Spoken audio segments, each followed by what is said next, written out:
Are you an angel? Angel? Why, I guess I am. Ain't that right, Pete? The snowpocalypse has hit Arkansas. Now, we didn't get near as much as other places, but we are never prepared for any of this. The city shut down. It took me 2.5, 3 hours to cross from one side of town to the other yesterday, and I've had to fix my water once. So I need some of that action figure healing, and I'm sure some of you out there need it too. I'm gonna give it to you, because I'm Robo. This here's the rewind.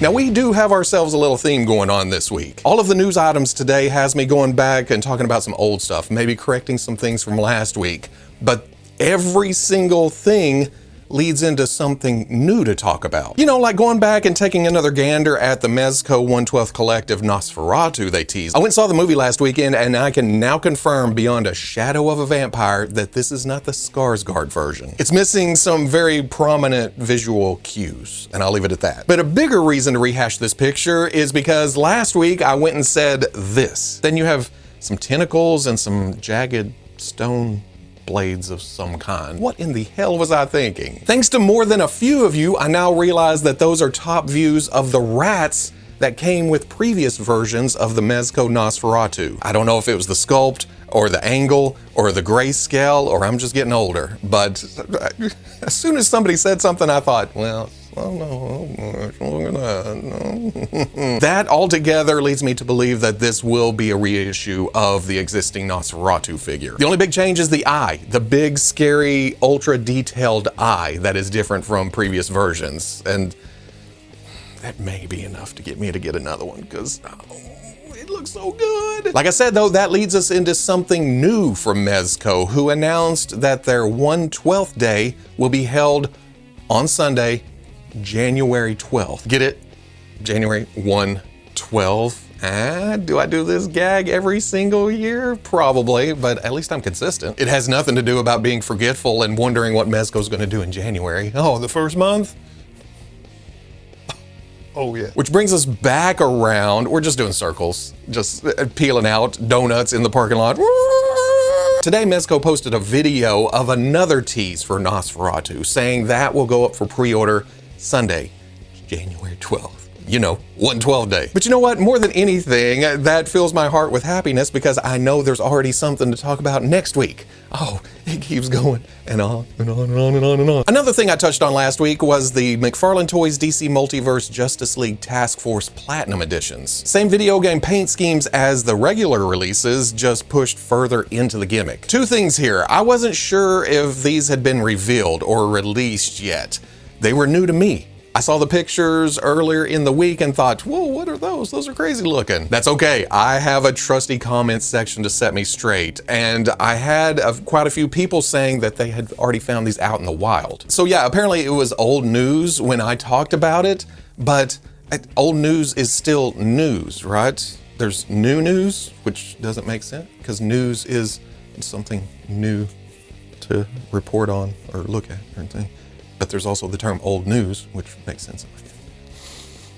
Hey, look at the pretty action figures. But another Robo Don't Know moment was the reason why they were in the reds and blues. I thought they may have been environmental, but thanks to Dr. Barkevius on Instagram, I now know these are status effects. As in frozen or burned, which makes sense. Blue is cold, red is hot.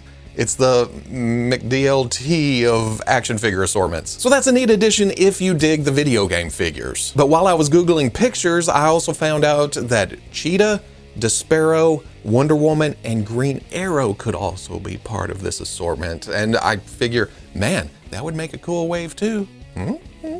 For something fresh from the Todd Estates, this week they revealed the McFarlane Toys DC Multiverse Gold Label Entertainment Earth exclusive Batman and Robin Mr. Freeze I almost made it, Black Fight Edition. Is that what I was gonna say? Black Light Edition. Yup, it is just the Batman and Robin wave Build a Mr. Freeze in different plastics, but that's Gold Label. That's what that means. Hey, it's a variant of an existing figure. And really, while the likeness still isn't very Arnold, I like the color of the armor here a lot better. It's more like what we see in the movie. Still not as shiny as it probably could be, but not that dull gray of the first go. The light blue panels are a tad plain, but they're meant to glow on the blacklight stage. So there is that. I think in the movie there was a rainbow gradient at some points in those parts, but hey, it's an action figure. But I do think that's where my new gripe comes in, because while I don't mind that stark light blue on the body, on the helmet, it does veer even further from the movie. That's supposed to be a clear plastic dome where you can see Arnold's head underneath, and that was achieved on the first figure, not so much on this one. But again, it's meant to glow under a black light, so there it is. But I will point out that this is a good way to get this Mr. Freeze if you didn't buy the whole wave. Like maybe you skipped that Batman, and in a nicely maneuvered bit of synergy, this week they also announced the McFarlane Toys DC Multiverse Gold Label GameStop exclusive Batman and Robin Batman Frostbite Edition. Same Batman, same accessories, new paint and plastic gimmick. A gimmick we've seen several times, and every time I think I say something like, oh, this could be used as a statue, or an ice sculpture in a fancy party diorama, or a victim of Mr. Freeze. And oh man, it's never worked better than with this. It just makes too much sense. You go to Entertainment Earth, grab your Mr. Freeze. You go to GameStop, grab your frozen Batman. Boom, display. But if it's not your thing, you can just pass on by, which may get easier and easier considering one of my GameStops closed this week. I didn't even know it. I walked in and most of the stuff was gone. And the two employees just kind of stood up and looked back at me like, whatever. It was one of the smaller stores in the area. In fact, it wasn't open all the time, but that can't be a good sign. Moving over to the Four Horsemen, they announced all the details for their Mythic Legions The First 10 Years book. $50. The pre-order window is open from January 13th to February 2nd. Documents the first decade of Mythic Legions. I just essentially read out everything you're reading on the graphic right now, but in case you're not looking at the screen, you're welcome. Now, look at me. Look at me. Look at me! But as much as I like paper, I love plastic. So my ears perked up when they announced that the Mythic Legions Silver Knight Legion Builder 2 would be available for pre-order in that same window. And it's not a order the book, you get a figure, or you have to order one to get the other. No. Order the book, order the figure. Order as many figures as you want. It's a pre-order. Now, you know I'm fairly new to the ins and outs of the Horseman verse, so I don't quite know the deal with the original Shining Knight, but I know I like the new Legion builders, so this is on the list. It's shiny, it's armory, it's geared for war and defense. That Four Horsemen logo on the shield is pretty damn sweet. Why did I do this? Hey, look, this is how you hold a shield, and sometimes like this. Sometimes like this. But it may be slightly behind in line to the Four Horsemen Toylanta 2025 exclusive ATL 25. I know we talked about this last week, but there's a theme to this episode, and they did post a new picture. White background, a little more plain. Oh man, the camo and the drab greens are just doing it for me. Plus, I didn't realize there were two helmets. There's the Cosmic Legion's kind of bulbous one, kind of alien looking, and then there's this streamlined one. And I will be at Toylanta at the end of March in their PowerCon section, so come by, say hi, and we'll play with a Cosmic Ranger or something. Not gonna lie, when I saw the Furay Planet, oh man, there's a lot of titles today, Blade Master Weng Old Man of the Mountain version this week, I thought it was a re-release. I thought they've already done Blade Master Weng before, and I'm partially right. Partially. The calm head is reuse, along with a lot of the upper body.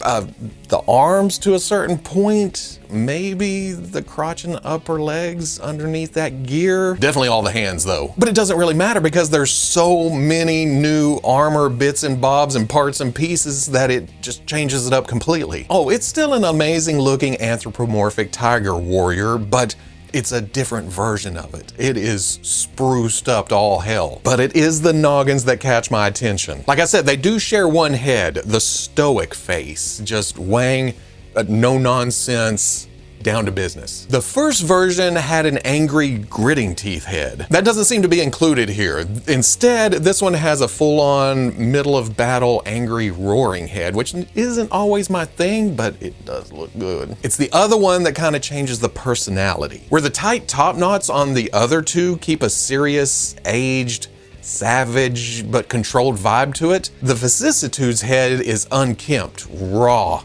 emotional, unpredictable. If you studied your 3 R's in a small country town like I did, you had to look up vicissitude.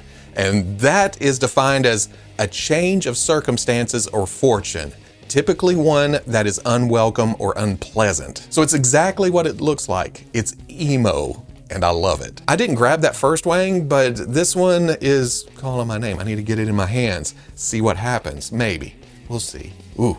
Budget. Finally, for Hasbro Marvel Legends, like the rest of the show so far, we're going back and talking about some old stuff, which will lead into a tease of things to come. Maybe. First, the X-Men Nemesis wave was revealed back in December, but pre-orders went live this week with the full photo spread, and new pretty promotional pictures always gives me tickled pink. Starting with Wolverine, since he doesn't come with a Build-A-Figure piece, there was some confusion the first time around. I saw people commenting about how this was off from his Ultimates look, but this is his Extreme X-Men look. Very similar with the blacks and yellows, but those colors are laid out different between the two suits. Not that different. I mean, Logan has an image to protect, so I can see the confusion. It is black and yellow. It's very similar. To me, it's like, oh, we're getting Extreme X-Men Wolverine. That may have not been my favorite series, but man, are we gonna finish out this? We're gonna get more characters from there. Can we add to that and then move into Ultimate X-Men and then have that team too? No, that's thinking way too far ahead. We got some teams to finish at the moment. Moving into characters with Build-A-Figure pieces, from least excited to most excited, but I'm excited about the whole wave and will be buying them all because it's X-related. I'm gonna start with Age of Apocalypse Gambit. I just missed out on the whole AOA hype, so I don't have a lot of attachments to the costumes. Saying that, I do like all the new that's going on here. After years and years of getting Gambit in the same costume over and over with tweaks here and there, it's nice to get something a little different. Plus, we were just talking about team building. This adds to something that's already been established. There has been Age of Apocalypse figures released. There's been waves of Age of Apocalypse. That plastic half cape does look cumbersome though. A soft goods version would be icing on the cake. Husk is one of those characters I only know by association. I know of her, but I've never read much with her. What can I say? I wasn't into Generation X. You can definitely see where I try to do adult things for a little while. But I have Chamber and I have Monet, so that display's already started.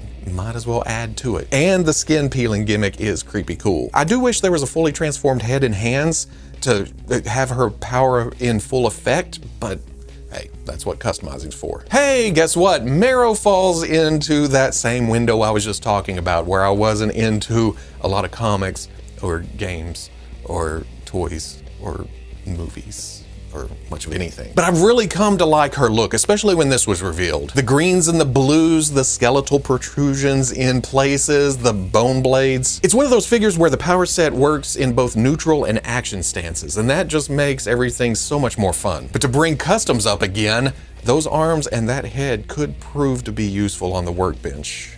When Fabian Cortez was first announced, I was kind of like, well, okay. I didn't make it that far into the Jim Lee X-Men run, or at least I thought that. A lot of you, again, let me know that he was right there from the start. I don't know how you missed him if you did make it a certain distance into the run. That was the very end. I was just buying out of habit. I was just kind of half-ass reading. They went into a bin. I went off to work. Oh, it was a hobby hiatus. How about that? That's what I'll call it from now on. But after the full wave reveal and some soul searching, I realized that Jim Lee team is the most prominent in my display. It takes up the most shelf space. So I might as well add this to it, right? If you told me years ago that the Jim Lee X-Men team would be my largest shelf, I would have went, no, get out of here. You don't know the future. That's low on my list of teams that I like. I need some giant size. I need some astonishing. I need some new X-Men. But here we are. Power of a good toy. What can I say? X-Force Nightcrawler. I am a huge fan of Kurt in the white, reds, and blacks. but man, I am more than happy to buy it in grayscale. Mostly because I have a Legends version that I am super happy with. After taking the X-Men 97 body and putting a custom head on it, I'm done. I have my Nightcrawler. So hey, let's build out some X-Force. Hasbro sculpting the glove and boot tops on the X-Men 97 body was just cherry on top, and that's what they're using here, so Unfortunately, that does place some random suit edges right here in the middle of the black of the costume, but hey, it's so Nightcrawler-ish that I almost didn't notice it at first, but then it was like, oh wait, that should probably be all flat, but that's Nightcrawler. This adds to quite a few X-Force figures that we've already gotten, but half of those are old, half of those are hard to get, and half of those probably need an update. I'm gonna leave you to sort out which figures go in which of those halves. But my favorite is X-Factor Cyclops. Almost feels like a guilty pleasure at this point. I have a long list of favorite mutants, but every time they release a Cyclops, I'm like, oh, gimme. Hell, half the time, Utah, give me 2. I do the same with Wolverine and Deadpool, but I don't know, it just feels different. It hits different with Cyclops. Well, hell yeah, I got that new Logan and Wade. All right, see you guys later. Oh, I love you, Cyclops. It doesn't hurt that X-Factor was right in my comic book reading prime. And while I prefer the later costumes in the run, I'm not gonna say no to the early costumes either, especially when it has this much optic blast spice. But Hasbro, you cannot leave me hanging with the rest of this team. You can't. You did this, you gotta give me Jean in the green and yellow. And do not forget that she did have 2 headgears. There was the skull cap, and then there was the full hair sticking out. Don't be stingy. Human Beast in the red and blue, then repaint the recent Angel with the full X graphic on them. And then finally, how about you give us I was gonna say perfect, but there is no perfect action figures. How about giving us a really great Iceman? I'd buy 4 or 5 to stick in different parts of the display with different X teams. Then all of those figures can be easily repainted into the later X Factor looks for each character. Yeah, you'd have to throw glove and boot cuffs for Scott and Jean, and then a power inhibitor belt for Bobby, but hey, those are just little add-ons. No, I've just given you a roadmap for the next 7-8 years. Come on, don't let me down. Bruce. You buy all the figures, you can build Nemesis, or Holocaust, or Genocide, I think was the name for this look. But a quick search does show that Nemesis was the original name in Age of Apocalypse. But remember, I didn't read that, I don't know the backstory, I don't know anything. I just know that this is a big, bad suit of armor with a little skull peeking out. The only attachment I have here is the original Build-A-Figure, which I didn't build. For the new version, I'm getting the whole new wave anyway, so I will find a place for this, or a use, something. Moving into the new tidbit of Marvel Legends news, Entertainment Earth posted up a teaser that read, "You might awake with a jolt if you miss this figure. Don't want for any sense of tingle, sign up for a reminder and we'll send you a message when it's time to order this marvelous legend." Okay, jolt and tingle is definitely electricity related. Are we thinking electro? It's taken some time, but Hasbro has been chopping away at that No Way Home roster. Well, in the case of Andrew Garfield, they had to go with